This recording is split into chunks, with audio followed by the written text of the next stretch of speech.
Hello, everyone, and inside this episode of Locked On Canadiens, it's prospect focus. We're going to take a look at the Beanpot, where Sean Farrell, Jayden Struble, Lane Hutson, and Luke Tuch are all participating. And then I'm going to take a look at the AHL. We're going to do Laval Rocket player grades for NHL-contracted players, and we're going to take a look at what the expectations are for the rest of the season, all inside today's show. Locked On Canadiens, your daily podcast on the Montreal Canadiens. Part of the Locked On Podcast Network, your team every day.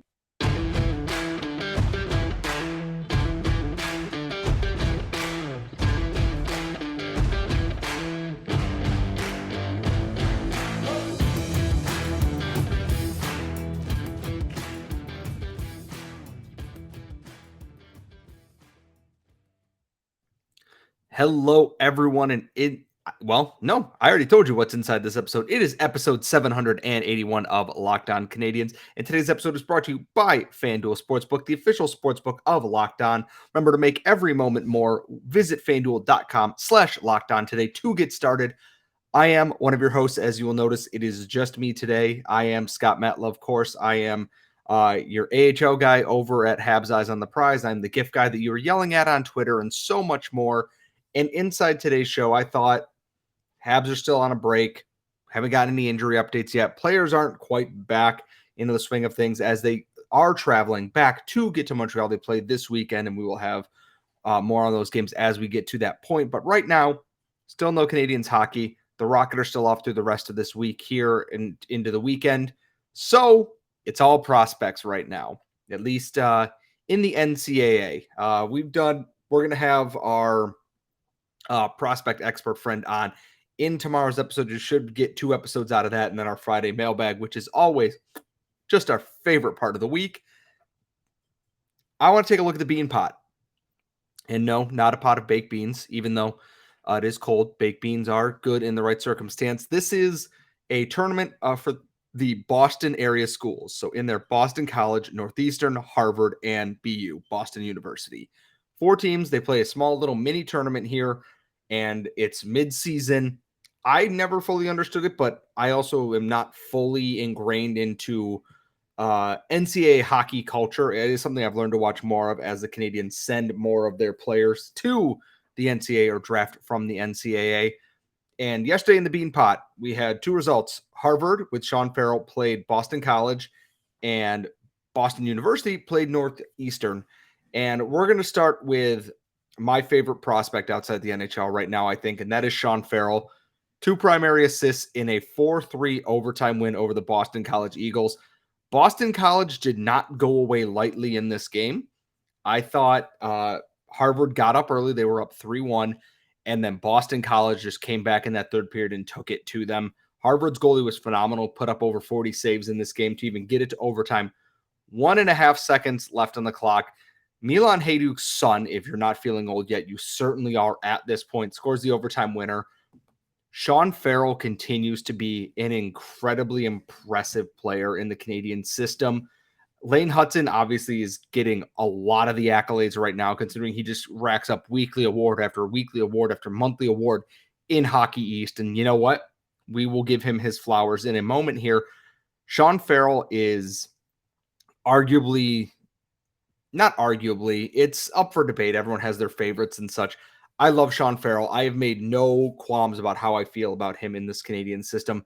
And Kent Hughes was speaking with the media and also mentioned that he thinks Sean Farrell will jump right into the pros this spring. Whenever Harvard's season is done, which could be very quickly, Harvard is a good team, not a great team. They are prone to kind of lapsing a little bit when things count.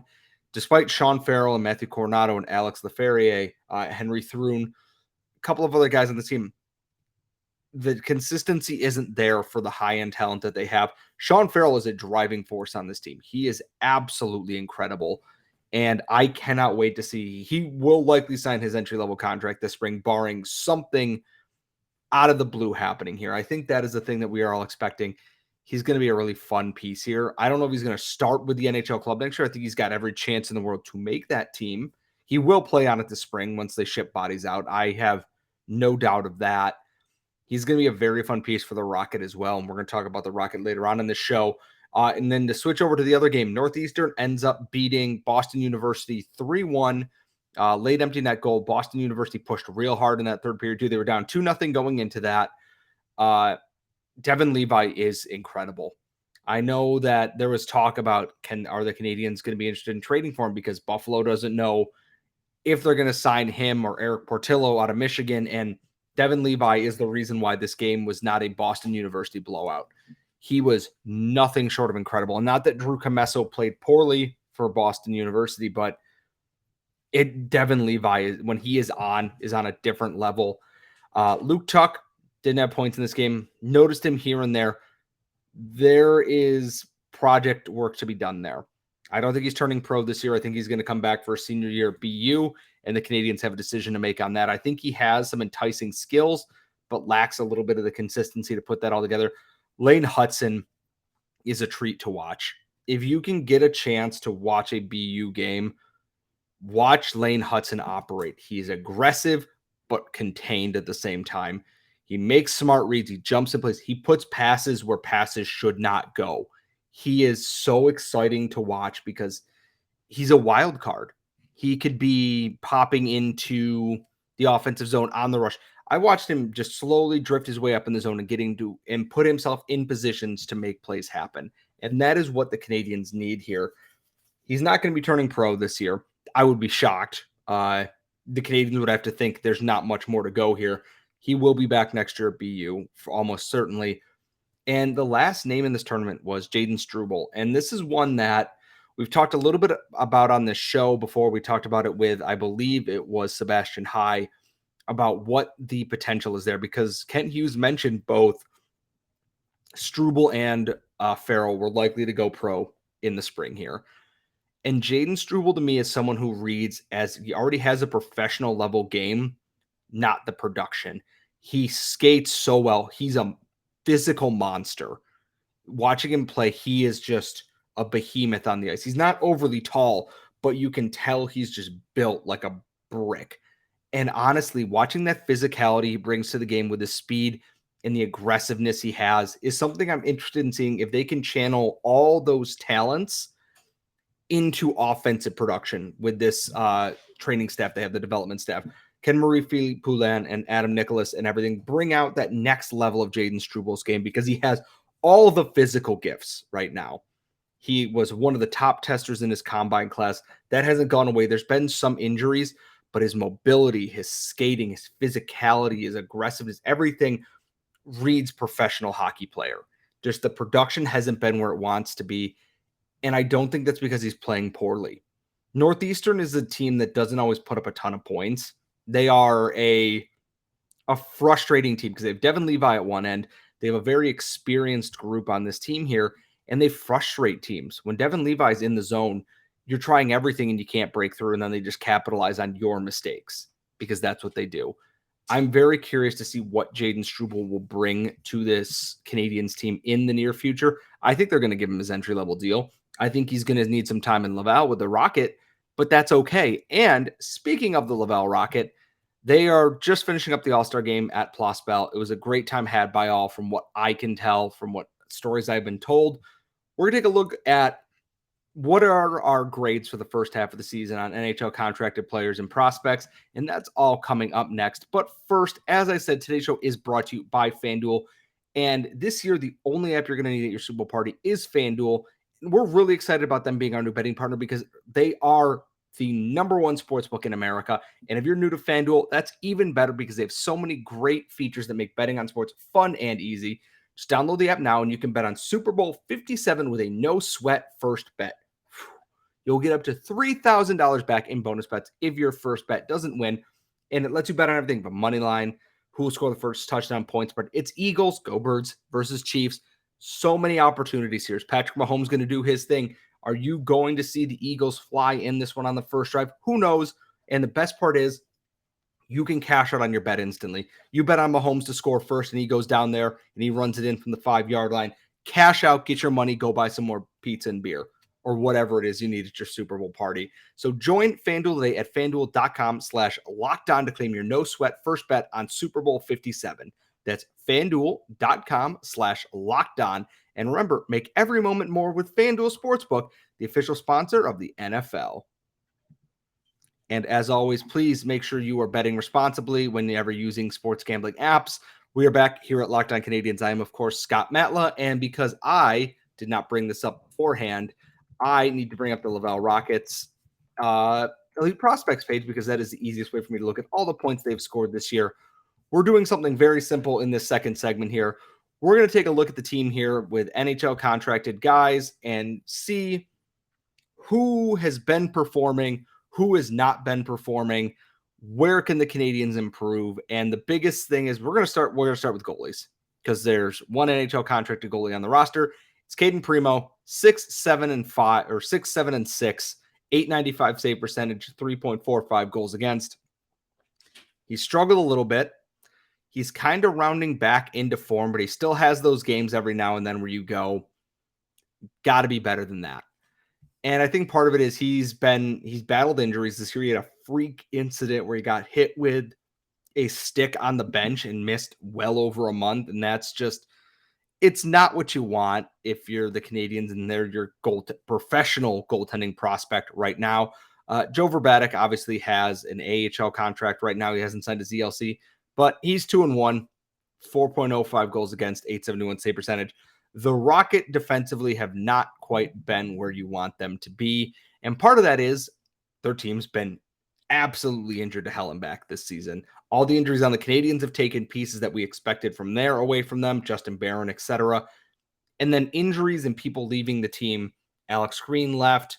You have guys like Brennan Saunier, who were traded for future considerations, left. Emile Poirier, who went down to the ECHL, left. Because they didn't want to play in the AHL. And it's kind of left a void on this team. And I guess the biggest name here out of all the NHL contracted defensemen, we're going to talk about Matthias Norlinder in a second, but William Trudeau has been a real bright spot. And you look at his stat line, 11 points in 33 games isn't exactly wowing everybody, but he's a rookie, was signed out of camp. No one knew if he was staying or not, and they made the decision to keep him on a hunch. And it's good that they did, because without him, I shudder to think of what this defense would look like right now.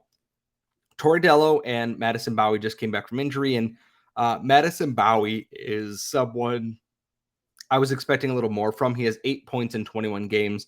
Part of that is the power play struggled a little bit. I think with them returning, they've started to play a little bit better on the backside there. The big thing for me that sticks out is Otto Leskinen's done for the year. Hip surgery. He's likely going to go back to Europe, either Finland or Sweden, which totally all right. It was worth a shot to bring him back and see if he could replicate some of that form he had before he had left originally. Unfortunately, not the case.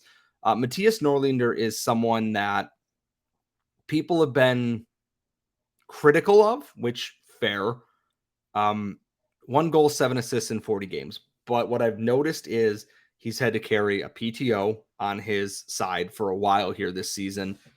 And he's been working on improving his defensive game over everything else. And when I look at Matthias Norlinder, I want to see that aggressiveness. I want to see that Lane Hutson-ness in Matthias Norlinder's game because he can have that. And I guess that there is some, I don't want to say scaredness or frightenedness out of this, but he's not quite where the team probably wants him to be. I don't think he's worth giving up on at this point.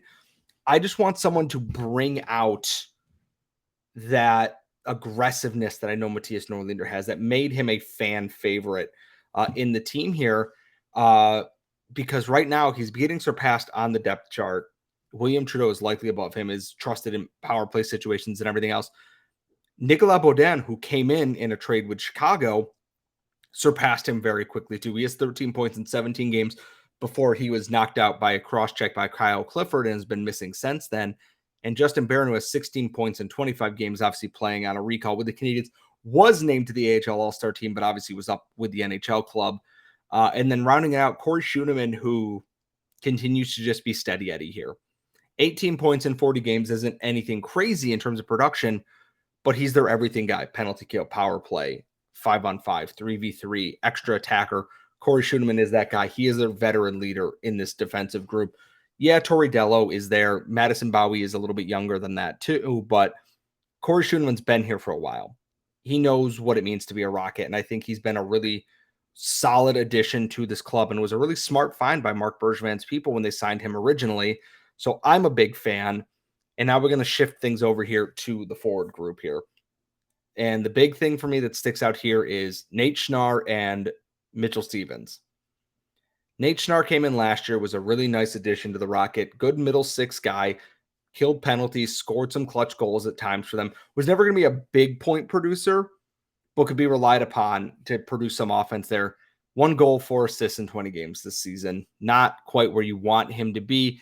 And Mitchell Stevens, who I think is just straight up cursed at this point. I've watched him get so many opportunities, and the shot is saved. It hits the post. It goes wide. 5 goals, 10 assists in 41 games. He hasn't played badly. I've just never seen someone be so unlucky with everything that they do in this. And if they can get them to be a little more on track in the second half of this season here, the Rocket are, no pun intended, flying.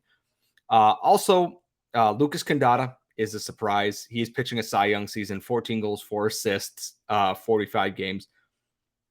Probably not a full-time NHLer, but I wouldn't be shocked to see him get his call-up cup of coffee on the fourth line there. Anthony Richard, best player on the team, 42 points in 38 games. Stunningly good. Surprisingly right behind him, not on an NHL deal, on an NHL-only deal, Peter Bondinato, 9 goals, 24 assists in 39 games. Really pleasant surprise. Guy who stepped up in the absence of injuries with Alex Belzile called up. Jesse Olinen, 30 points in 36 games. So skilled. And when he gets it going, and he has been playing well since returning from the Canadiens, it's all working out. Alex Belzile is the team captain, 26 points in 31 games. Started the season ice cold. Fourth line ice cold, and has come back in a big way. Raphael Harvey-Pinard is the heart and soul of this team here. And then 2 names that have surprised me a bit and in a good way. Obviously, Rem Pitlick has been great since being on the AHL. He should be. But Joel Teasdale and Xavier Simoneau. Simoneau, 25 points in 37 games, 5 goals, 20 assists.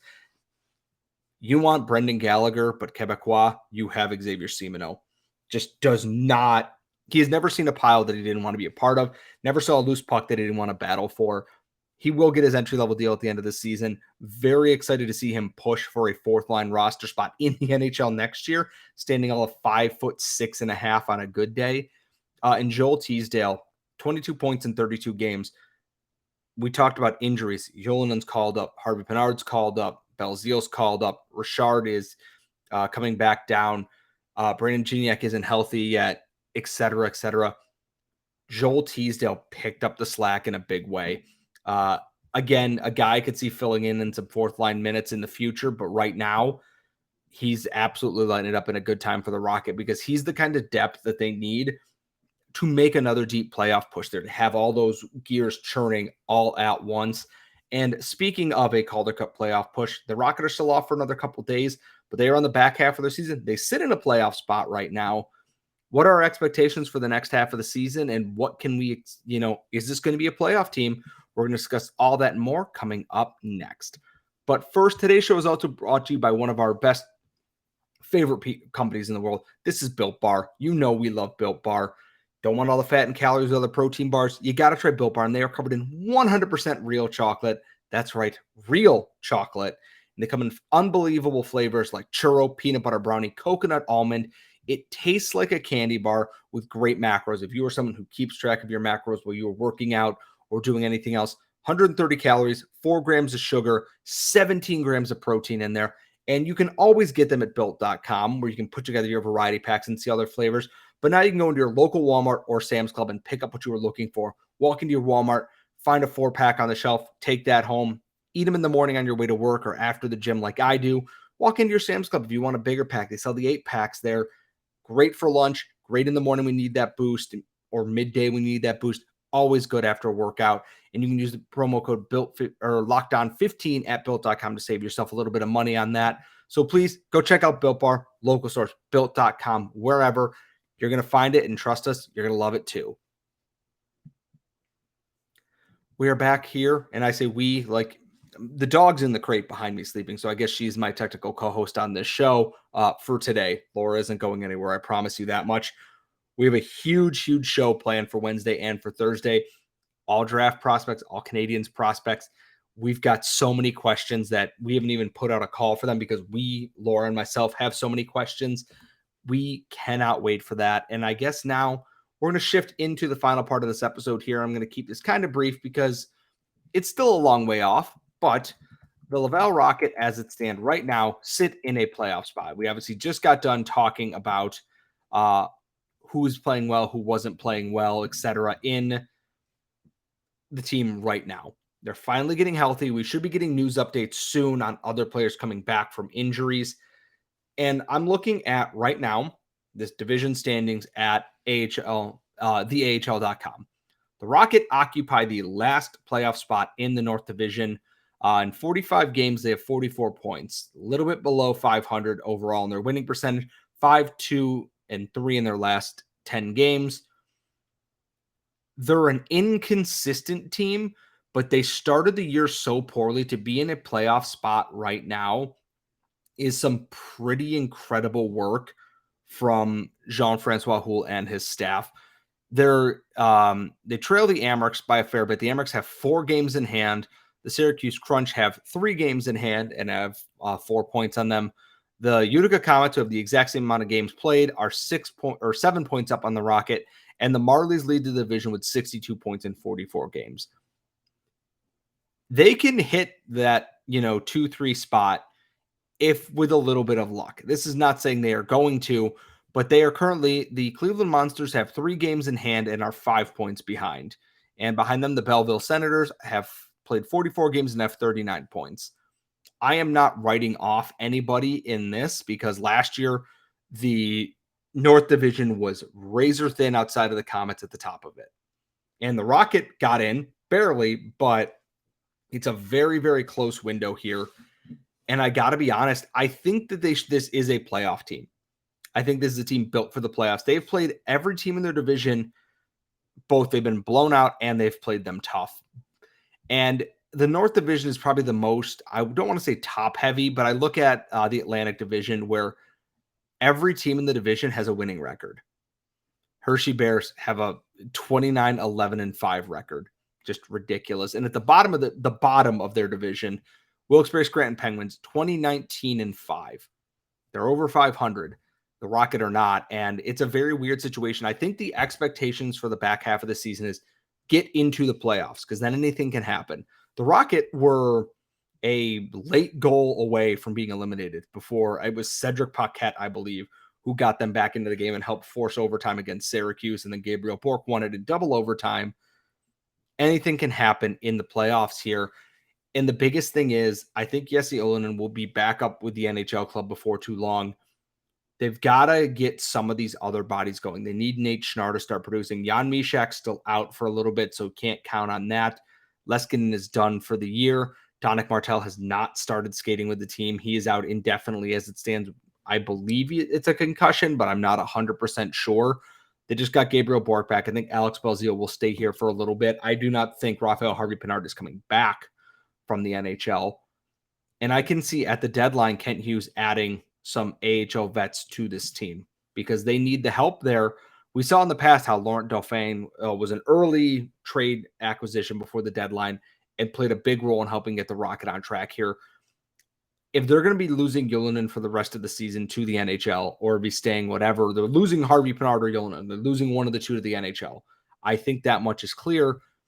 They got to get someone to pick up the slack. Joel Teasdale's doing his part. Peter Abandonado is doing his part. Xavier Simoneau, who's a rookie, is doing his part.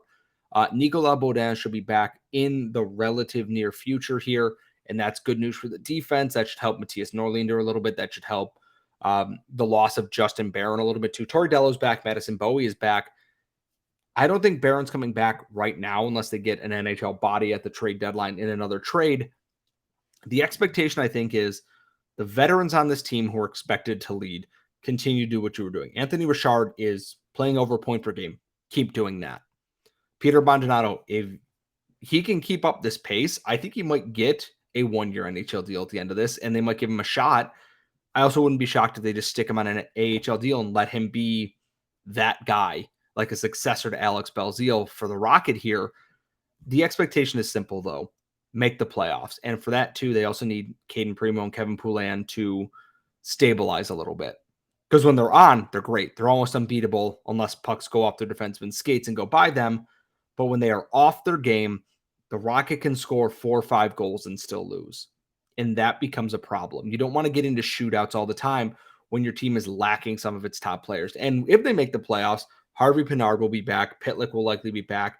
Yolan will be back. Belzile, whoever else they have called up will be back because they will probably paper them down on the day of the deadline so that when the Canadian season is over, the Rocket get everyone and will be at full strength. They will have their ATOs and their PTOs, guys coming out of junior. So Joshua Waz and Riley Kidneys and Logan Mayuse, etc., on entry-level deals will likely come to this team. Guys on ATOs, who might be playing for her team, Jared Davidson, etc., are going to come to the Rocket. But that's a long way off, and you can't necessarily count on these young guys to be an immediate impact. You could wish and hope, but as we saw last year, Joshua Watt, despite being a proven goal scorer, had trouble cracking a Rocket lineup that was very balanced in a way there. And coaches are notoriously superstitious. So my thought is the expectation in the back half of the season. Find consistency. Let your young guys work through their stuff, but they got to find their game. We know Caden Primo is better than this. We know that some of these other guys play better than this. And maybe the time off, heal some nagging injuries, just relax for a little bit, come back, and take flight there. Pun intended this time. So that's going to wrap up this episode. We'd love to hear from you on Twitter at @LO_Canadians. You can follow Laura at The Active Stick. You can follow myself at Scott Matlow. You can follow us wherever you get your daily podcast. If you're watching on YouTube, ring the bell to get notified every time we post a new video or go live. Folks, been great. I know I'm recording this by myself and none of you are here right now, but thank you so much for tuning in, and we will see you all next time.